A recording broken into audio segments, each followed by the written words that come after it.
Eyes on Longmont, offering a diversity of topics about our community that will inform and entertain you. We invite you to sit back and enjoy this edition of Eyes on Longmont.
Hi, my name's Geoff Hall, musician and composer. Welcome to my studio. Come on in.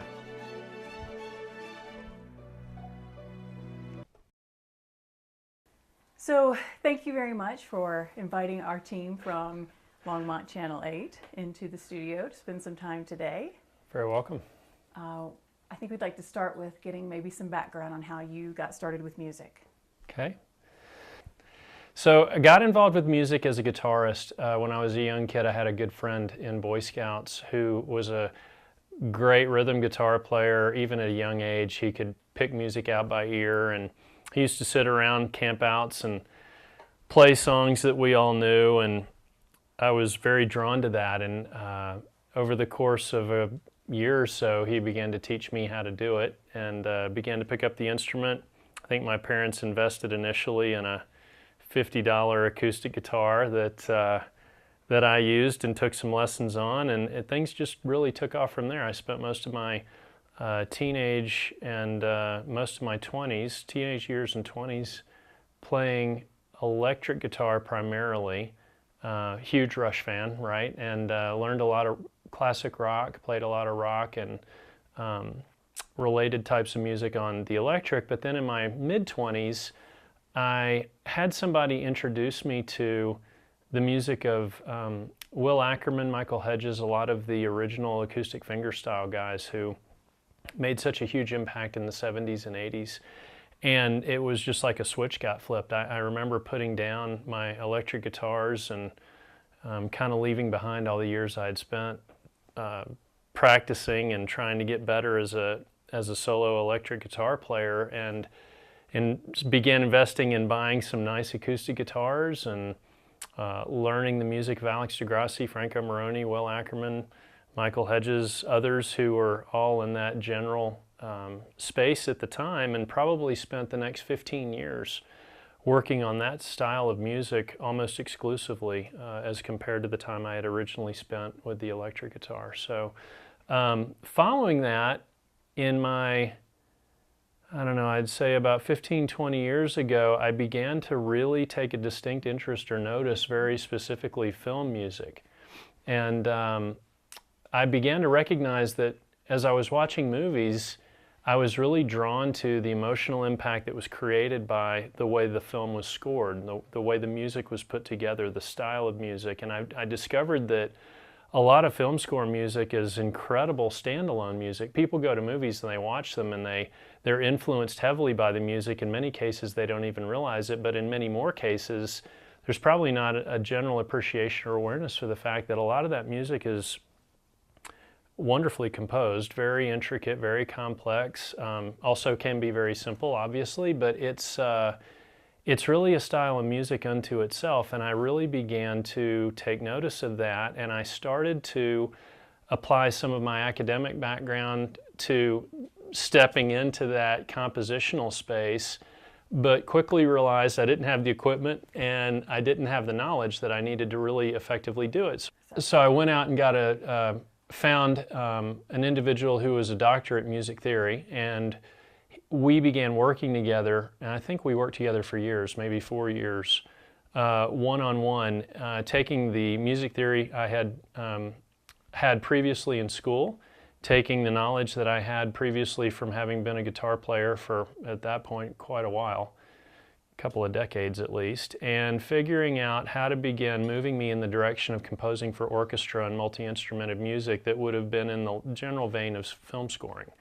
And I just fell in love with it instantly. I began acquiring the right equipment that I needed, which was very different, right, from what a guitarist normally needs in order to do what he does. And so I began building out kind of a home studio capability, which we can perhaps talk more about in a minute. But in essence, after I spent a number of years learning the principles of film scoring and writing for orchestra and composing multi-instrumented music, I spent some time working on my own in that regard and practicing and honing my skill set. And then I went to Berklee College of Music and got a degree in film scoring and orchestration as the next step in the process of trying to develop my abilities in that space. Had a terrific experience with that, great academic experience overall, terrific instructors, really learned a lot, and focused again pretty heavily on orchestration, including modern instrumentation for modern composing for TV and for film. And that's been the winding road. Recently I've picked guitar back up, and I use guitar in some of the pieces that I score that are more modern film score examples, but a lot of what I do today is probably a little bit less guitar and more on the multi-instrument composing. Okay. So along the way, how have you managed to keep music an important part of your life? How do you balance what's going on in other areas? Yeah, so it's been really hard. Music is as most people already know, it's a super, super, super difficult thing to be able to do for a living for a lot of people, especially film scoring. There's 10, 20 guys, right? And everyone who's like me that does this knows who those 10 to 20 guys are, right? Starting with Hans Zimmer and working down the list from there. And they get a lot of the big projects, you know, their studios and their managers and agents have a lot of the work, you know, that gets done and goes through LA and New York that goes to those guys. But, you know, then you've got 10, 20,000 people who are all, not all perhaps, but a great many of them are good composers, capable in their own rights. Maybe not technically, classically trained, maybe do it by ear, certainly varying levels of ability, but there are a lot of people out there because of the way that the technology has changed around how music is created these days, who have access to some pretty affordable tools that give them a greater reach than somebody would have had 20 years ago. So the space is very flooded. There are a lot of people trying to do it, and it's a very difficult thing to break into. So I have been sort of the guy in the background or on the margin for a long time with it. I've always had it personally in my life. I've worked on it now for 20, 30 years, I guess it's been. Hard to say that, but I've got a lot of experience with it. I've spent a lot of time doing it for my own enjoyment. And the challenge with it now is getting your material into the market in a way that can be heard, that can be recognized, that, you know, a lot of it's timing. The right person hears it in the right setting, under the right circumstances, with the right need. It really requires, I think, a confluence of a lot of unique timing and luck to get noticed and pulled out of the mix, because there are a lot of really high quality composers out there today who are trying to find a way to make it work on a professional long-term basis. So where are you currently giving access to what you're creating? Yeah, so right now I have just I think it was a year and a half ago, I think we just released my first CD. It's called Understanding the Signs, and we were very surprised to find out that it was up for 3 of the Year awards within 6 months of its launch, which was just a kind of an amazing level of recognition at ZMR. We didn't realize that it would get any notice at all. I think there's 500,000 new releases a year, literally, that go through outlets like CD Baby and others. So it's hard to get visibility, as I was alluding to earlier. we were really thrilled that it was up for 3 of the Year awards and got a lot of positive attention. And now I am working on, and I'm about halfway through an acoustic guitar release. So I've gone back to the acoustic guitar and put together a number of fingerstyle pieces that I am adding some slight acoustic instrumentation to, so they won't be standalone fingerstyle pieces. They'll be fingerstyle pieces with English horn or violin or perhaps a cello or a combination of those other instruments, and I'm hoping to have that out by the end of the year. And after that, I'm thinking about going back to perhaps another multi-instrumented release that could involve more electric guitar than I've previously recorded. Okay. Okay, let's talk a little bit about your artistic process. Where do you write? When do you do your writing? How does the composition actually happen? Yeah, so anywhere, anyhow I can, really. I love being in this room. So I've had a day job, right, for a long time, just to kind of keep foot grounded in reality in terms of covering the day-to-day expenses. But as much time as I can, I spend in this room trying to figure out where I'm going to go next. Is it going to be a piece for string quartet? Do I feel like writing a fully orchestrated piece? Did I come up with an idea that's inspiring to me on a synthesizer that has a modern flair to it? Generally, what I'll start doing is noodling around with a particular sound or a particular instrument, and something will end up catching my ear that may be a short melodic phrase, could be a chord progression, a harmony, but whatever that spark is generally enough for me to begin formulating some ideas and writing around that section with related instrumentation. So sometimes, so that's how I generally do it. Other times, we have a piano, and even though I'm a guitarist, and by no means do I claim to be a piano player, there is something inspirational about sitting at an acoustic piano and looking for melodic or harmonic ideas at the piano, and then coming down here to translate maybe what was in my right hand becomes strings or a high woodwind group, and maybe what was going on the left hand gets broken out between, you know, cellos, basses, lower woodwind category, brass, whatever the case might be. I just, you know, orchestrating the ideas that sometimes come to me through the acoustics of a natural piano can also be a lot of fun. So those are the two primary ways that things happen in this room. And so when you get that spark, that idea, how long does that process take from then to a completed piece? Yeah, so I'm not as fast as some people are. I mean, there are people who are capable of writing very, very fast. I have, at least for now, the luxury of being able to take my time from a development standpoint with a piece. So conceptually, you know, I could spend anywhere from a few days working on a piece to several weeks in some cases. And it's nice to have that luxury, because when you're not working for a director on a film score and you're not under a set of really aggressive deadlines, it's nice to be able to let yourself breathe, revisit some concepts, move instrumentation around, play with the idea until you have it just right where you want it, and then record from there. But yeah, I'd say anywhere from a few days to a few weeks for most of the pieces.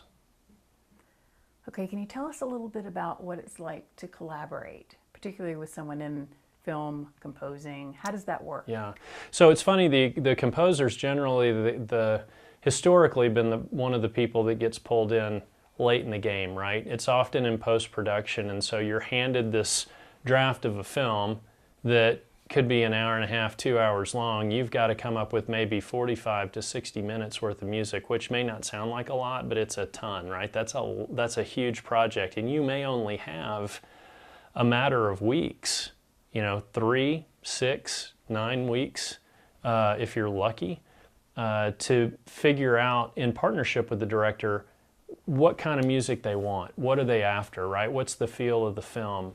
How much, you know, the process for that is called spotting. You sit down and you watch the film with the director and you make the notes and you get the director's vision for what they think about the film and what they're trying to express and what emotional triggers they want to try to hit throughout the piece, and then I begin by taking that information, building an instrument palette or template that I think is appropriate to what we're going for, looking for something unique, looking for a unique way to convey a musical idea, and then you begin working on the project scene by scene, and as that process unfolds, you're showing the director demos, you're getting feedback from the director on creative ideas you have for the instrumentation and what the piece might sound like that you're, or the cue might sound like for the scene that you're trying to score, and it's very collaborative. At its best, it should be a highly collaborative interaction with the director to be sure that you are honoring what they are trying to accomplish with the film.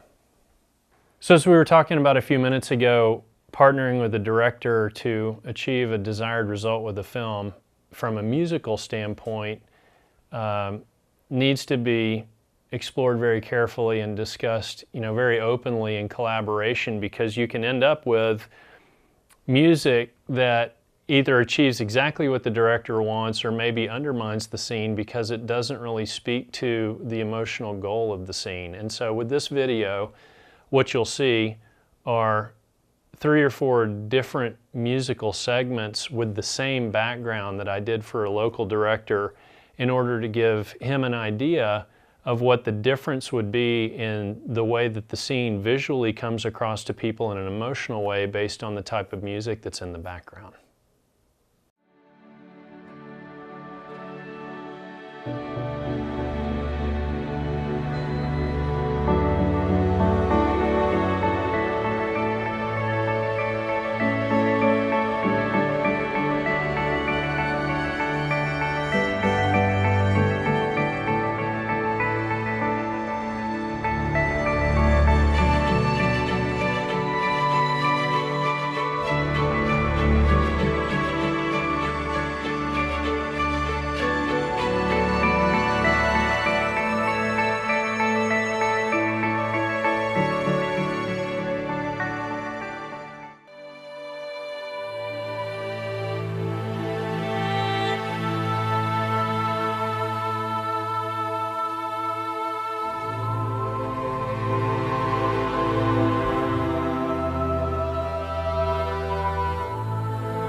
So for this video, I wrote an orchestral piece that does not have any modern instrumentation in it, that was really designed to honor the nobility of some of those and the accomplishment associated with some of those early space shuttle launches for those of us that were around back in the day and had the privilege of seeing some of those.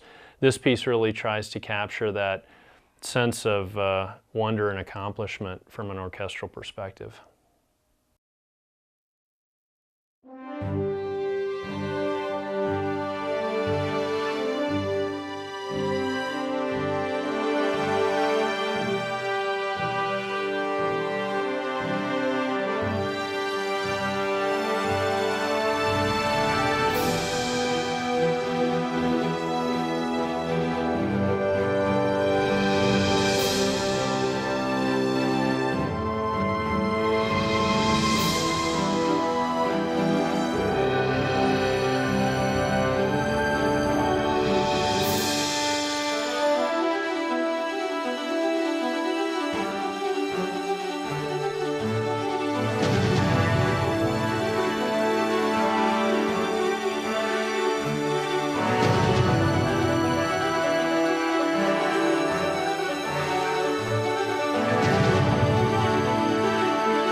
right, would you take us on a tour of your studio? Maybe tell us what the equipment is and how you use it in your composition. Okay, sure. First thing is, since I'm sitting here, maybe I'll just show you what I've got here around and behind me. I've got a couple of synthesizers. I've got and these two haven't paid their way yet. These two are relatively new, just in the last year. But this is a Yamaha Montage 8, which is a great FM synth that's got a lot of capability. You can do a lot of sound design, and it's got a lot of great preset types of sounds in it, ranging across all kinds of synthesizers and even traditional instruments that are great for film scoring.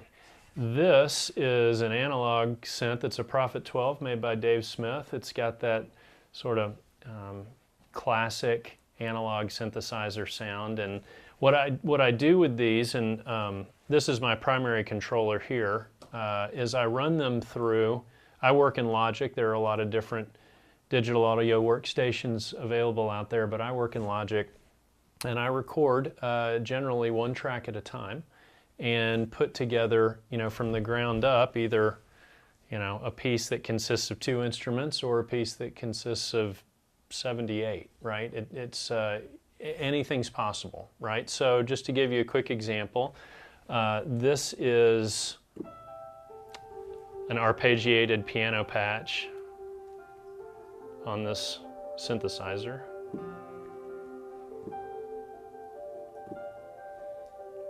Right? Could be a nice background or underlying texture for a much larger orchestrated piece. But then conversely, if I wanted to have, say, for example, a string section, I've got here set up to be able to record, I'll give you a quick example, some strings.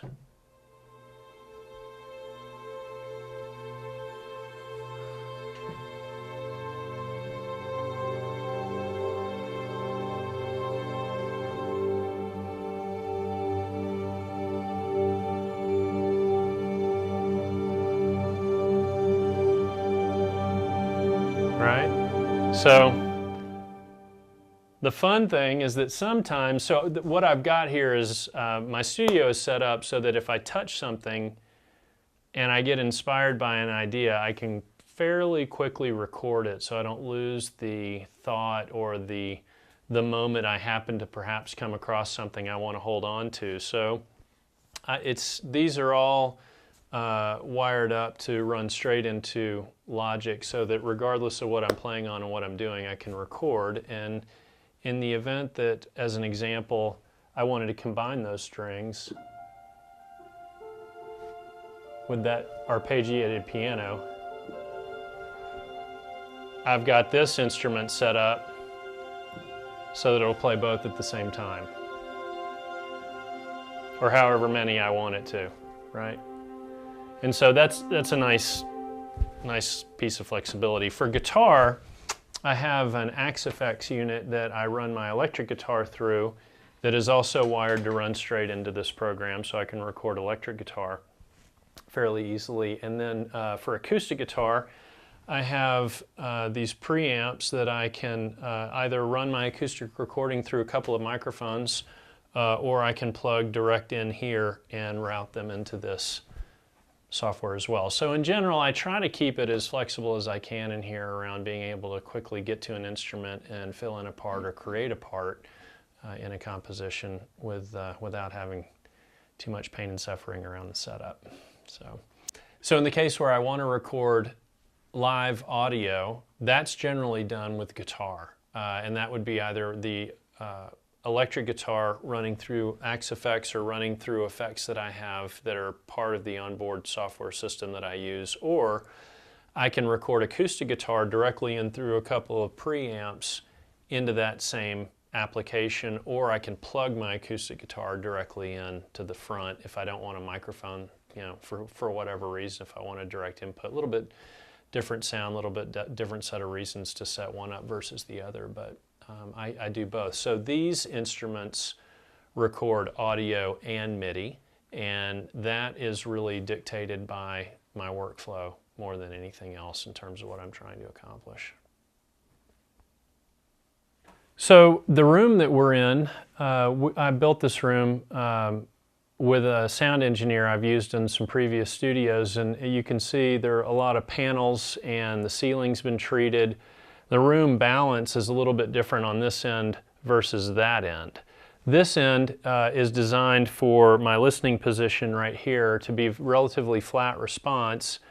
The panels here create a fairly neutral flat room so that the audio that moves through here as I'm listening to it is a true representation of what a listener would hear in other environment types, whether it's a car, whether it's a home stereo system, your headphones, whatever it might be. In order to get a good mix and master, you've got to have a flat room to work in. So this room's been treated. As you can see above me, I've got panels on the ceiling, I've got bass traps, other panels on the side of the room. The funny thing about this room is that unlike the other studios I've had, this room has most of the wall paneling set up on microphone stands. And the reason I did that at the time was because I had some reasons for not wanting to mount these into the walls, but the more I discussed it with my sound engineer, I learned that it's actually better for there to be a little bit more space behind the panels because it just further sound dampens the room and gives the panel a little bit more efficiency than if it were flat mounted as I've, which also works fine, but if you flat mount them on the wall. So for a couple of reasons, we just did it this way, but everything in this room has been positioned very deliberately. So the position of my monitors for playback, where my chair sits in the room, where this desk sits, everything's been measured down to, I think, maybe the ½ inch. You'll see there are some panels as we move towards that end that are diffusion panels, and the reason that they're heavier on that side of the room is because I wanted an all-in-one room solution where I could do writing for large pieces of music, i.e. orchestra, here, be able to hear that well, but then record guitar on that side of the room. And the diffusion panels down there help to create a little bit more lively presence for guitar recording on that side of the room, which is why that part of the room is really the guitar side, and this is really more of the compositional side of the space. As far as equipment is concerned, I think we've talked about the different synthesizers. What you can't see is that I use a Mac Pro, and I have many terabytes worth of orchestral instruments, modern instruments that I use in these projects, which is frankly how music gets composed for the most part these days. This is pretty normal setup for any work. I've got a Symphony I/O from Apogee that's my audio interface for the Mac and for the software that I utilize, and run everything through a D-Box for monitoring. And that's pretty much it on the technical side of the room. The only other thing I'd say is that because I have a lot of guitars, and some of them are acoustic instruments, I also built this room to have a built-in water line with industrial grade humidifier so that I can keep the room at a pretty constant 50% humidity level, which where we live here in Colorado is not natural to the environment. So this room is year-round kept at that static humidity level to take really good care of those instruments, because I don't want anything to happen to them, and acoustic guitars go bad when you don't keep them in good humidity.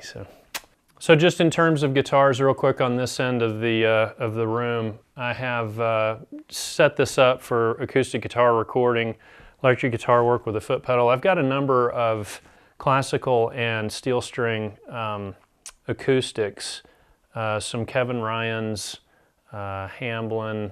I've got a number of others that I've got a Redgate classical guitar I use all the time. Got a nice sort of diverse range of body styles and wood combinations that give me different tones for the different types of acoustic pieces that I write. I've got a number of PRSs, a couple of them here on the wall, but I really, they're my go-to guitar for electric guitar recording. And I've got an American-made Fender Strat that I also use occasionally for electric guitar recording sessions. But you can see the presence of the diffuser panels on this side of the room is greater because, again, it responds better for recording purposes when you're talking about guitar as opposed to working with the compositional tools and the synthesis at the composing desk. So this is one of the acoustics. This is a Kevin Ryan guitar I had made a number of years ago.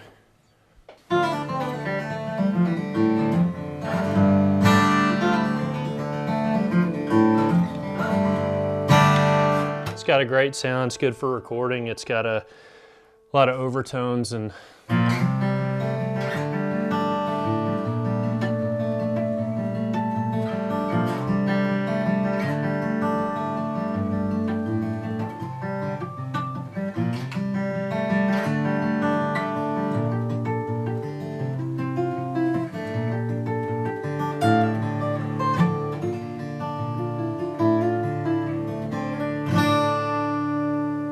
it's got a lot of kind of a deep sound, so depending upon the piece, this might be more suitable, or if I wanted something with a higher, brighter sound, I might pick a different instrument. So this is one of the electrics I love to go to. It's a PRS spalted maple top custom 22 guitar. It's got a great sound to it.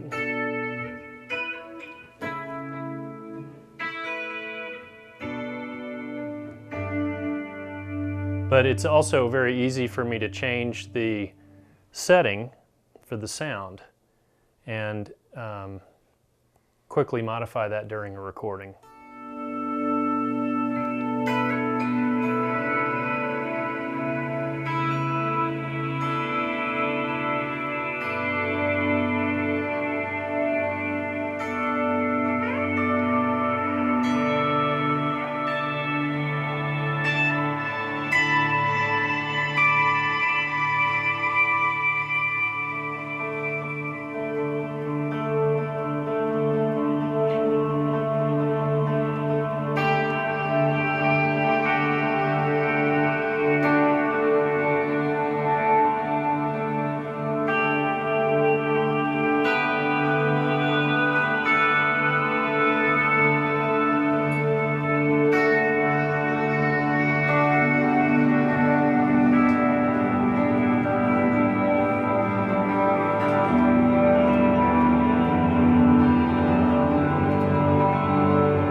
So thank you guys for coming by today. I enjoyed showing you the studio and talking a little bit about the creative process in here, as well as playing a little bit of music for you. I appreciate the interest, and we'll see you next time.